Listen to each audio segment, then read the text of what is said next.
ಸಚಿವ ಸಂಪುಟ ಪುನರ್ರಚನೆ ವಿಚಾರದ ಬಗ್ಗೆ ಬೆಂಗಳೂರಿನಲ್ಲಿ ಮಾತನಾಡಿದ ಸಚಿವ ಪ್ರಿಯಾಂಕ್ ಖರ್ಗೆ, ಪಕ್ಷದಿಂದ ನಾವೇ ಹೊರಗೆ ಬಂದಿದ್ದೀವಿ, ನಮ್ಮಿಂದ ಪಕ್ಷ ಅಲ್ಲ. ಪಕ್ಷದ ಆದೇಶವನ್ನ ನಾವೆಲ್ಲರೂ ಪಾಲನೆ ಮಾಡಲೇಬೇಕು. ಪಕ್ಷ ಸೂಚನೆ ಕೊಟ್ಟರೆ ಸಚಿವ ಸ್ಥಾನ ತ್ಯಾಗ ಅಲ್ಲ, ಆದೇಶವನ್ನ ಪಾಲಿಸ್ತೇವೆ. ಪಕ್ಷ ಹೇಳಿದ ಎಲ್ಲ ಕೆಲಸಕ್ಕೂ ನಾವು ಸಿದ್ಧರಾಗಿದ್ದೇವೆ. ಎಲ್ಲವನ್ನ ಹೈಕಮಾಂಡ್ ತೀರ್ಮಾನ ಮಾಡುತ್ತೆ ಅಂತ ಹೇಳಿದ್ದಾರೆ.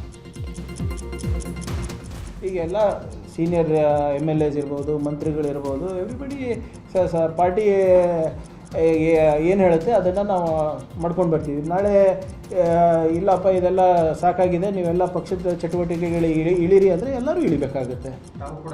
ಆ್ಯಬ್ಸಲ್ಯೂಟ್ಲಿ ತ್ಯಾಗಲ್ಲ, ವಿ ಆರ್ ಫಾಲೋಯಿಂಗ್ ಆರ್ಡರ್ಸ್. ಈಗ ಪಕ್ಷದಿಂದ ನಾವಲ್ಲ, ನನ್ನಿಂದ ಪಕ್ಷ ಅಲ್ಲ.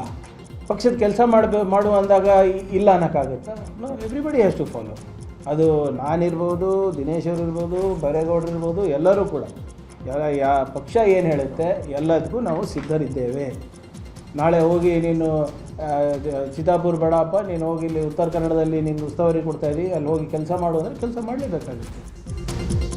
ಇನ್ನು ಸಂಪುಟ ಪುನಾರಚನೆ ಮಾಡಲು ಸಿಎಂಗೆ ಅಧಿಕಾರ ಇದೆ.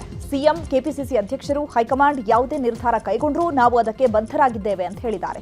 ಇನ್ನು ಇದೇ ವಿಚಾರವಾಗಿ ಶಾಸಕ ಲಕ್ಷ್ಮಣ ಸವದಿ ಹಾಗೂ ಸಚಿವ ಶಿವರಾಜ್ ತಂಗಡಗಿ ಕೂಡ ರಿಯಾಕ್ಷನ್ ಕೊಟ್ಟಿದ್ದಾರೆ. ಸನ್ಮಾನ್ಯ ಸಿದ್ದರಾಮಯ್ಯನವರು ಕಿತ್ತೂರು ಉತ್ಸವಕ್ಕೆ ಬಂದಂಥ ಸಂದರ್ಭದಲ್ಲಿ ಹೈಕಮಾಂಡ್ ನನಗೆ ಸೂಚನೆ ಕೊಟ್ಟಿದೆ.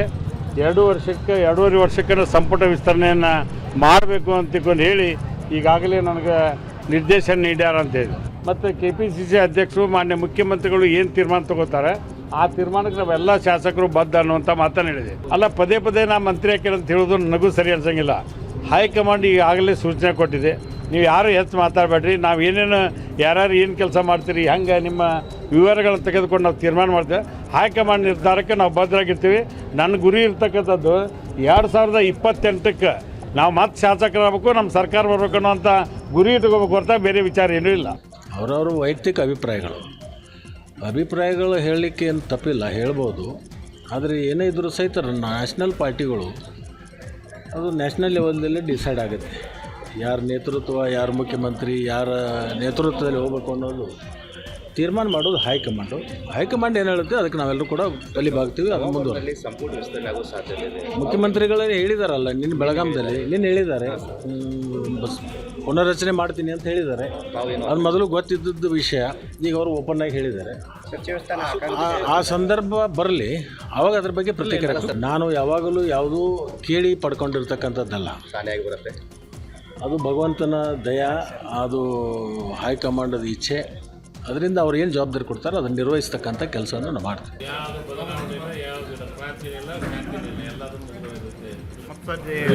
ರಾಜಕೀಯವಾಗಿ ಹೇಳಿಕೆಯನ್ನು ಪಡಬಾರ್ದು ಅನ್ನೋದು ಬಹಳಷ್ಟು ಹೆಚ್ಚಾಗಿ ಇನ್ಸ್ಟ್ರಕ್ಷನ್ ಇದೆ. ಹೈಕಮಾಂಡ್ ಹೇಳಿದ್ದನ್ನೇ ಕೇಳ್ತೀವಿ ನಾವು. ಅದ್ರ ಬಗ್ಗೆ ಮತ್ತದ್ರ ಬಗ್ಗೆ ನಾವು ಇಲ್ಲ. ಹೈಕಮಾಂಡ್ ಅವರು ನಮ್ಗೆ ಪವರ್ ಶೇರಿಂಗ್ ವಿಚಾರದ ಬಗ್ಗೆ ಮತ್ತೆ ಮಾಜಿ ಸಚಿವ KN ರಾಜಣ್ಣ ಸ್ಫೋಟಕ ಹೇಳಿಕೆ ನೀಡಿದ್ದಾರೆ. ತುಮಕೂರಿನಲ್ಲಿ ಮಾತನಾಡಿದ ಅವರು, ಸಂಪುಟ ಪುನರ್ರಚನೆ ಮೇಲೆ ಸಿಎಂ ಬದಲಾವಣೆಯ ಭವಿಷ್ಯ ನಿಂತಿದೆ. ಸಂಪುಟ ಪುನರ್ರಚನೆ ಅಧಿಕಾರ ಯಾರಿಗೆ ಸಿಗುತ್ತೋ ಅವರೇ ಸಿಎಂ ಆಗಲಿದ್ದಾರೆ. ಸಿದ್ದರಾಮಯ್ಯನವರಿಗೆ ಹೈಕಮಾಂಡ್ ಸಂಪುಟ ಪುನರ್ರಚನೆ ಅಧಿಕಾರವನ್ನ ಕೊಟ್ಟಿದೆ. ಸಿದ್ದರಾಮಯ್ಯನವರೇ 5 ವರ್ಷ ಸಿಎಂ ಆಗಿರ್ತಾರೆ. ಬಿಹಾರ ಚುನಾವಣಾ ಫಲಿತಾಂಶ ಬರುವವರೆಗೂ ಕೂಡ ಏನೂ ಆಗಲ್ಲ. ಫಲಿತಾಂಶದ ಬಳಿಕ ಎಲ್ಲ ಬೆಳವಣಿಗೆ ನಡೆಯಲಿದೆ ಮತ್ತು ರೀಶಫಲ್ ಮಾಡಲು ಸಿದ್ದರಾಮಯ್ಯಗೆ ಹೈಕಮಾಂಡ್ ಒಪ್ಪಿಗೆಯನ್ನ ಕೊಡದೇ ಇದ್ರೆ ಮುಂದೆ ಏನಾಗುತ್ತೋ ಗೊತ್ತಿಲ್ಲ. ನವೆಂಬರ್ ಕ್ರಾಂತಿ ಬಗ್ಗೆ ರಾಜಣ್ಣ ಈ ರೀತಿ ಸುಳಿವನ್ನ ಕೊಟ್ಟಿದ್ದಾರೆ. ಸಿದ್ದರಾಮಯ್ಯನವರಿಗೆ ರೀಶಫಲ್ ಮಾಡಕ್ಕೆ ಹೈಕಮಾಂಡ್ ಒಪ್ಪಿಗೆ ಕೊಟ್ಟರೆ ಅವರೇ 5 ವರ್ಷ ರೀಶಫಲ್ ಮಾಡಕ್ಕೆ ಒಪ್ಪಿಗೆ ಕೊಡದೇ ಇದ್ರೆ ಮುಂದೆ ಏನಾಗ್ತದೆ ಅಂತ ಯಾರು ಹೇಳಿ. ಯಾಕಂದ್ರೆ ಹೈಕಮಾಂಡ್ ನಲ್ಲಿ ಅವ್ರಿಗೆ ರೀಶಫಲ್ಗೆ ಅವಕಾಶ ಕೊಟ್ಟು ಪರ್ಮಿಷನ್ ಕೊಟ್ಟು ಅವ್ರು 5 ವರ್ಷ ಅವ್ರಿಗೇನೋ ರೀಶಫಲ್ ಮಾಡ್ಲಿಕ್ಕೆ ಅಥವಾ ಎಕ್ಸ್ಪಾನ್ಷನ್ ಇನ್ನೊಂದು ಏನೋ ಅವ್ರ ತಡೆದೇನಿದೆ ಅದನ್ನು ಮಾಡ್ಲಿಕ್ಕೆ ಹೈಕಮಾಂಡ್ ಅವರು ಅವ್ರಿಗೆ ಒಪ್ಪಿಗೆ ಕೊಡದೇ ಇದ್ದಾಗ ಆಗ ಪೊಲಿಟಿಕಲ್ ಡೆವಲಪ್ಮೆಂಟ್ಸ್ ಇನ್ಎವಿಟಬಲ್ ಅಂತ. ಸಂಪುಟ ಪುನಾರಚನೆ ಚರ್ಚೆ ವಿಚಾರದ ಹೊತ್ತಲೇ ಡಿಸಿಎಂ DK ಶಿವಕುಮಾರ್ ಇವತ್ತು ದೆಹಲಿಗೆ ತೆರಳಲಿದ್ದಾರೆ. ದೆಹಲಿಯಲ್ಲಿ ಕಾಂಗ್ರೆಸ್ ನಾಯಕರನ್ನ ಭೇಟಿಯಾಗಿ ರಾಜ್ಯದ ರಾಜಕಾರಣದ ಕುರಿತು ಚರ್ಚೆ ನಡೆಸುವ ಸಾಧ್ಯತೆ ಇದೆ. ಸದ್ಯ DKಶಿ ದಿಢೀರ್ ದೆಹಲಿ ಪ್ರಯಾಣ ಸಾಕಷ್ಟು ಕುತೂಹಲವನ್ನ ಉಂಟು ಮಾಡಿದೆ. ನವೆಂಬರ್ ಕ್ರಾಂತಿ ಚರ್ಚೆ ನಡುವೆಯೇ ಡಿಸಿಎಂ ಡಿಕೆ ಶಿವಕುಮಾರ್ ಸಚಿವರು, ಶಾಸಕರು, ಡಿಸಿಸಿ ಅಧ್ಯಕ್ಷರಿಗೆ ಡೆಡ್ಲೈನ್ ಕೊಟ್ಟಿದ್ದಾರೆ. ರಾಜ್ಯದ ಎಲ್ಲ ಡಿಸಿಸಿ, ಬಿಸಿಸಿಗಳು ಸ್ವತಃ ಕಚೇರಿಯನ್ನ ಹೊಂದಲು ಡಿಕೆಶಿ ಸೂಚನೆ ನೀಡಿದ್ದಾರೆ. ನವೆಂಬರ್ 20ರೊಳಗೆ ಕಟ್ಟಡ ಕಾಮಗಾರಿ ಪೂರ್ಣಗೊಳಿಸಿ ಅಂತ ಪತ್ರ ಬರೆದಿದ್ದಾರೆ. ನವೆಂಬರ್ 20ಕ್ಕೆ ರಾಜ್ಯ ಸರ್ಕಾರ ಅಧಿಕಾರಕ್ಕೆ ಬಂದು 2.5 ವರ್ಷ ಪೂರ್ಣವಾಗುವ ಹಿನ್ನೆಲೆ ಗಡುವು ಮುಗಿಯುವುದರೊಳಗೆ ಎಲ್ಲಾ ಪ್ರಕ್ರಿಯೆಯನ್ನ ಮುಗಿಸಿ ಅಂತ ಖಡಕ್ ಸೂಚನೆ ಕೊಟ್ಟಿದ್ದಾರೆ. ಕುಮಾರಸ್ವಾಮಿ ಬಹಿರಂಗ ಚರ್ಚೆಗೆ ಬರಲಿ ಎಂಬ ಡಿಕೆಶಿ ಹೇಳಿಕೆಗೆ ಜೆಡಿಎಸ್ ನಾಯಕ ನಿಖಿಲ್ ಕುಮಾರಸ್ವಾಮಿ ತಿರುಗೇಟು ಕೊಟ್ಟಿದ್ದಾರೆ. ನಾವು ಬಹಿರಂಗ ಚರ್ಚೆಗೆ ಹೆದರಲ್ಲ, ಚುನಾವಣೆ ಸೋತಾಗ್ಲೇ ಹೆದರಿಲ್ಲ, ಇನ್ನು ಯಾವುದೋ ಮಾಧ್ಯಮದಲ್ಲಿ ಕೂತು ಚರ್ಚೆ ಮಾಡೋದಿಲ್ಲ, ಮುಂದೆ ಜನರು ಎಲ್ಲದಕ್ಕೂ ಉತ್ತರವನ್ನ ಕೊಡ್ತಾರೆ ಅಂತ ಹೇಳಿದ್ರು. ಅಲ್ಲದೆ ಜೆಡಿಎಸ್ ಸಂಖ್ಯೆ 8ರಿಂದ 10ಕ್ಕೆ ಕುಸಿತ ಆಗಿದೆ ಅಂತ ಹೇಳಿದಂತಹ ಡಿಕೆಶಿ ಹೇಳಿಕೆಗೆ ಕಿಡಿಕಾರಿದಂತಹ ನಿಖಿಲ್, ಅಯ್ಯೋ ಅವರು ಜ್ಯೋತಿಷಿ ಆಗ್ಲಿ, ಇದೆಲ್ಲದಕ್ಕೂ ರಾಜ್ಯದ ಜನರು ಉತ್ತರವನ್ನ ಕೊಡ್ತಾರೆ ಅಂತ ಟಾಂಗ್ ಕೊಟ್ಟಿದ್ದಾರೆ. ಕುಮಾರಣ್ಣ ಅವರು ಯಾವತ್ತೂ ಕೂಡ ಇವರು ಬಹಿರಂಗ ಚರ್ಚೆಗೆ ಎದುರ್ಕೊಂಡು ಮನೇಲಿ ಕೂತಕ್ಕಂಥ ವ್ಯಕ್ತಿ ಅಲ್ಲ. ಚುನಾವಣೆಗಳಲ್ಲಿ ಬಿದ್ದಾಗಲೇ ನಾವು ಏನು ಎದುರ್ಕೊಂಡು ಮನೆಯಲ್ಲಿ ಕೂತಿರ್ತಕ್ಕಂಥವ್ರಲ್ಲ. ಹಾಗಾಗಿ ಇದೇನು ಯಾವುದೋ ಮಾಧ್ಯಮದಲ್ಲಿ ಮೀಡಿಯಾ ಮುಂದೆ ಕೂತ್ಕೊಂಡು ಚರ್ಚೆ ಮಾಡ್ತಕ್ಕಂಥದ್ದಲ್ಲ. ಮುಂದಿನ ದಿನಗಳಲ್ಲಿ ಸಾರ್ವಜನಿಕ ವೇದಿಕೆಗಳಲ್ಲಿ ಯಾವತ್ತು ಚರ್ಚೆ ಮಾಡಬೇಕು, ಏನು ಚರ್ಚೆ ಮಾಡಬೇಕು, ಎಲ್ಲ ವಿಚಾರಕ್ಕೂ ಸಿದ್ಧರಾಗಿ ಬರ್ತೀವಿ. ಬನ್ನಿ. ಆರ್ಎಸ್ಎಸ್ ಸಂಘದ ಶತಮಾನೋತ್ಸವದ ಹಿನ್ನೆಲೆ ಕೋಲಾರದ ಮಾಲೂರಿನ ಹೋಂಡಾ ಕ್ರೀಡಾಂಗಣದಿಂದ ಪಥಸಂಚಲನ ಆರಂಭವಾಗಿದೆ. ಪಥಸಂಚಲನದಲ್ಲಿ ಮಾಜಿ ಸಂಸದ ಮುನಿಸ್ವಾಮಿ, ಮಾಜಿ ಶಾಸಕ ಮಂಜುನಾಥ ಗೌಡ ಸೇರಿದಂತೆ 4,000ಕ್ಕೂ ಹೆಚ್ಚು ಸ್ವಯಂ ಸೇವಕರು ಭಾಗಿಯಾಗಿದ್ದಾರೆ. ನಗರದ ಪ್ರಮುಖ ಬೀದಿಗಳಲ್ಲಿ ಪಥಸಂಚಲನ ನಡೆದಿದ್ದು, ಈ ವೇಳೆ ಸಾರ್ವಜನಿಕರು ಆರ್ಎಸ್ಎಸ್ ಕಾರ್ಯಕರ್ತರಿಗೆ ಹೂಮಳೆ ಸುರಿಸಿದ್ದಾರೆ. ಮಾಲೂರು ನಗರದ ಸುತ್ತ 4 ಕಿಲೋಮೀಟರ್ ಸಂಚಾರ ಮಾಡಿ ಆರ್ಎಸ್ಎಸ್ ಪಥಸಂಚಲನ ಮುಕ್ತಾಯಗೊಂಡಿದೆ.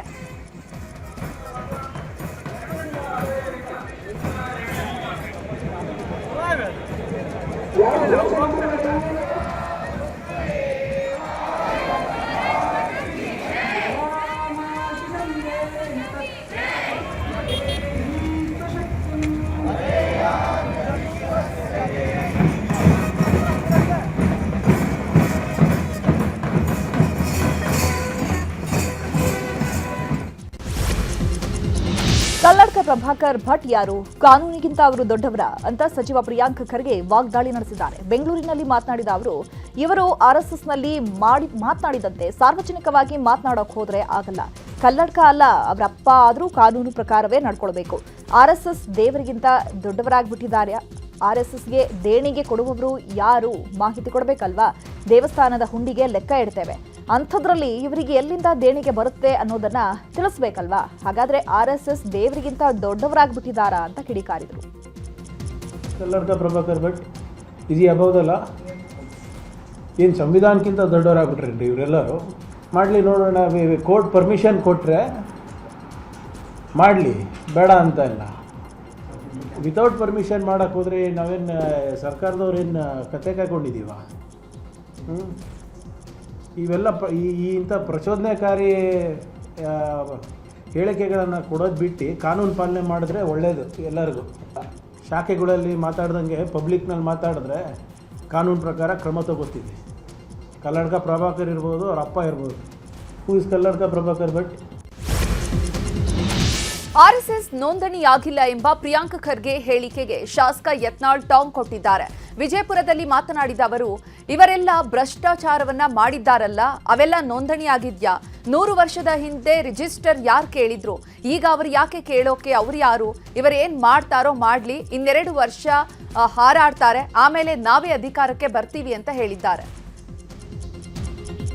ಅದ್ರ ನೋಂದಣಿ ಬಗ್ಗೆ ಇವರೆಲ್ಲ ಭ್ರಷ್ಟಾಚಾರ ಮಾಡ್ಯಾರಲ್ಲ, ಅವೆಲ್ಲ ನೋಂದಣಿ ಆಗ್ಯಾವತ್ತಾನ? ಇಟ್ಟೆಲ್ಲ ದೇಶ ಲೂಟಿ ಮಾಡ್ಯಾರಲ್ಲ, ಇವೆಲ್ಲ ನಾ ಇಟ್ಟು ಭ್ರಷ್ಟಾಚಾರ ಮಾಡಿದ್ದು ಎಲ್ಲರೇ ರಿಜಿಸ್ಟರ್ ತೋರ್ಸ್ಯಾರ? ಸುಮ್ಮನೆ ಏನಾರ ಅದ್ರ ನೋಂದಣಿ ಬಗ್ಗೆ 100 ವರ್ಷದಿಂದ ಯಾರು ಕೇಳಲ್ಲ, ಇವ್ರು ಯಾರು ಕೇಳೋರು? ನೋಡ್ರಿ, ಅವ್ರು ಏನು ಮಾಡ್ತಾರೆ ಮಾಡಲಿ, ಇನ್ನೊಂದು 2 ವರ್ಷ ಹಾರಾಡ್ತಾರೆ, ಮುಂದೆ ನಾವು ಬರ್ತೀವಿ.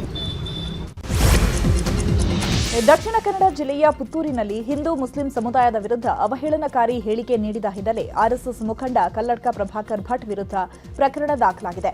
ಧಾರ್ಮಿಕ ದ್ವೇಷ, ಮಹಿಳೆಯರ ಘನತೆಗೆ ಧಕ್ಕೆ ತರುವ ಭಾಷಣ ಮಾಡಿರುವ ಆರೋಪ ಹಿನ್ನೆಲೆ ಈಶ್ವರಿ ಪದ್ಮುಂಜ ಅನ್ನೋರು ದೂರನ್ನು ದಾಖಲಿಸಿದರು. ಸದ್ಯ ಅವರ ದೂರಿನ ಆಧಾರದ ಮೇಲೆ ಎಫ್ಐಆರ್ ದಾಖಲಿಸಲಾಗಿದೆ. ಕಲಬುರಗಿಯ ಚಿತ್ತಾಪುರದಲ್ಲಿ ಆರ್ಎಸ್ಎಸ್ ಪಥಸಂಚಲನದ ಹಿನ್ನೆಲೆ ಆರ್ಎಸ್ಎಸ್ ಸೇರಿದಂತೆ 10 ಸಂಘಟನೆಗಳಿಗೆ ಶಾಂತಿ ಸಭೆಗೆ ಆಗಮಿಸುವಂತೆ ನೋಟಿಸ್ ನೀಡಲಾಗಿದೆ. ಕಲಬುರಗಿ ಜಿಲ್ಲಾಧಿಕಾರಿ ಫೌಜಿಯಾ ತರನ್ನಂ ನೋಟಿಸ್ ಅನ್ನು ನೀಡಿದ್ದು ಅಕ್ಟೋಬರ್ 28ರ ಬೆಳಿಗ್ಗೆ 11:30ಕ್ಕೆ ಶಾಂತಿ ಸಭೆ ನಡೆಯಲಿದೆ. ಆರ್ಎಸ್ಎಸ್ ಪಥಸಂಚಲನಕ್ಕೆ ಅವಕಾಶವನ್ನು ನೀಡುವಂತೆ ಹಿಂದೂ ಕಾರ್ಯಕರ್ತರು ಹೈಕೋರ್ಟ್ ಮೆಟ್ಟಿಲೇರಿದ್ರು. ಹೀಗಾಗಿ ಹೈಕೋರ್ಟ್ ಸೂಚನೆ ಮೇರೆಗೆ ಸಂಘಟನೆ ಮುಖಂಡರ ಜೊತೆಗೆ ಜಿಲ್ಲಾಧಿಕಾರಿ ಶಾಂತಿ ಸಭೆ ಕರೆದಿದ್ದಾರೆ. ಒಂದು ಸಂಘಟನೆಯಿಂದ ಗರಿಷ್ಠ 3 ಜನರು ಸಭೆಗೆ ಆಗಮಿಸುವಂತೆ ಸೂಚಿಸಿದ್ದಾರೆ.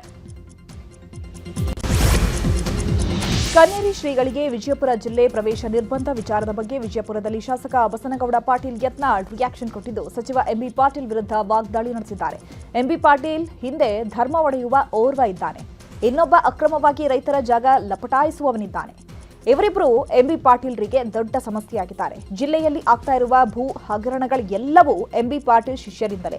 ಹೀಗಾಗಿ ನಿಮ್ಮ ಹಿತೈಷಿಯಾಗಿ ಹೇಳ್ತಾ ಇದ್ದೇನೆ, ಜಾಗೃತರಾಗಿ, ಇಲ್ಲವಾದ್ರೆ ನಿಮ್ಮದು ನೀವು ಮಾಡಿ, ನಮ್ಮದು ನಾವು ಮಾಡ್ತೇವೆ ಅಂತ ಯತ್ನಾಳ್ ಎಚ್ಚರಿಕೆ ಕೊಟ್ಟಿದ್ದಾರೆ.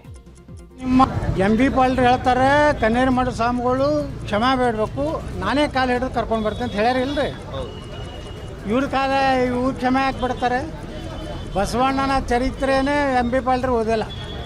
ಎಂಬಿ ಪಾಟೀಲ್ ರೀ ಇಷ್ಟೇ ನಾವು ತಿಳುವಳಿಕೆ ಹೇಳ್ತೀನಿ, ನೀವು ಇದನ್ನೇ ನೀವು ಮಾಡ್ಲಕ್ಕತ್ರ ಹಿಂದೂಗಳು ಮುಂದಿನ ಸಲ ನಾವು ಬುದ್ಧಿ ಕಲಿಸ್ಬೇಕಾಗ್ತೈತಿ. ಹಿಂಗಾಯ್ತು ಹಿಂದೂ ಧರ್ಮಕ್ಕೆ ಸಂಬಂಧ ಇಲ್ಲ ಅಂತ ಚೇಂಜ್ ಹಾಕೋಬೇಕಲ್ಲ. ಅದಕ್ಕೆ ಎಂಬಿ ಪಾಟೀಲ್ರು ಇದು ಅತಿ ಆಯ್ತು, ನಿಮ್ಮದು ಅತಿ ಆಯ್ತು. ನಿಮ್ಮ ಹಿಂದಿರುವಂಥ ಒಬ್ಬ ಮಹಾನ್ ನಿಮ್ಮ ಸಲಹೆಗಾರ, ಅವನಿಂದ ನೀವು ಹಾಳಾಗಲಕತ್ತೀರಿ. ನೀವು ಅದನ್ನು ಬಿಡಬೇಕಿದು. ಲಿಂಗಾಯತ ಪ್ರತ್ಯೇಕ ಧರ್ಮ, ಎಲ್ಲಿಯೂ ಲಿಂಗಾಯತ ಪ್ರತ್ಯೇಕ ಧರ್ಮ ಇಲ್ಲ. ಎಂಬಿ